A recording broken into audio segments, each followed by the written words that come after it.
trying to do away with it. That's right, we are. She's also a child advocate and activist for women and children's rights. Let's give it up for both these ladies.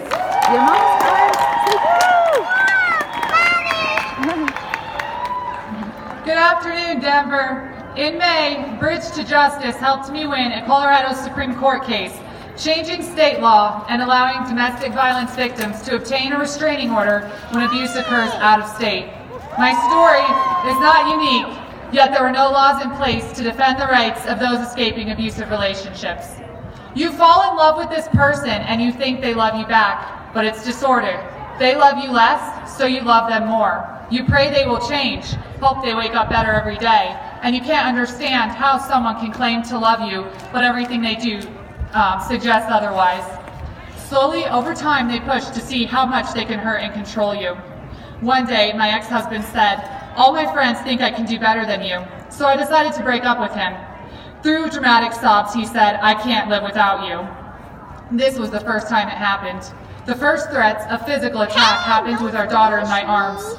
She was a baby as he ripped up my pants in front of our faces, calling me dirty, incompetent, and crazy. He told me to calm down as he was screaming at me. He told me, over time, these incidents increased. I felt nothing inside. I was scared and frozen. The financial and psychological abuse was worse than the physical because that's what made it hardest to leave. Our marriage counselor said he wouldn't change. She told me to pay attention to his behaviors. When you stand up to him, she said, don't be surprised if it turns into physical violence. She was right. Getting a job with responsibility increased my confidence. I realized I was worth more than what he was telling me.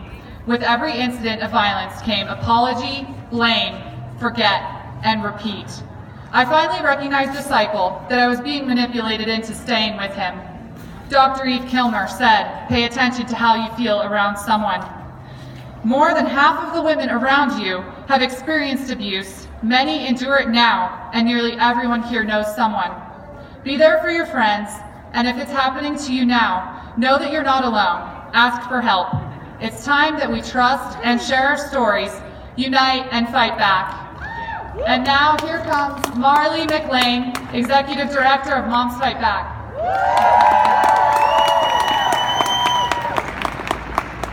We have a national crisis happening to women and children in this country.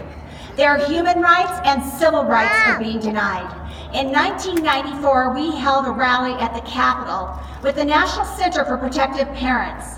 Women came in from all across the country. They were depleted financially, emotionally, and physically. This was a great grassroots effort. The media covered it extensively. It was the year the VAWA Act passed. I can still hear the chants from that rally. No more, no more. Well, guess what? That was a quarter of a century ago, and nothing has changed. Good, loving mothers who are trying to protect their children from child abuse or child sexual abuse find themselves in court and are losing those very children to the abuser. Can you imagine? We have 58,000 children a year that are forced to go live with their abuser. These women are coming in good faith to find themselves on trial. We have 58,000 children a year that are forced to live with their abuser. They're coming from every walk of life. It doesn't matter. They could be race, religion, socioeconomic status. It just doesn't matter. They're receiving gag orders and being silenced. They're going to jail. So how would you feel having to hand your child over to a sexual predator? Can you imagine? We need transparency and accountability in our family courts. Women are being labeled with myths as hysterical, crazy, mentally ill, liars. Well, do you think, is this about gender bias? Is it paternal control?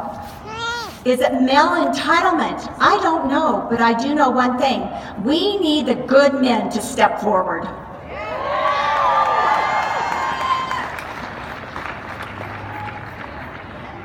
This is the last taboo of the Me Too movement. Time's up. Equality, We don't have equality when we cannot keep our children safe.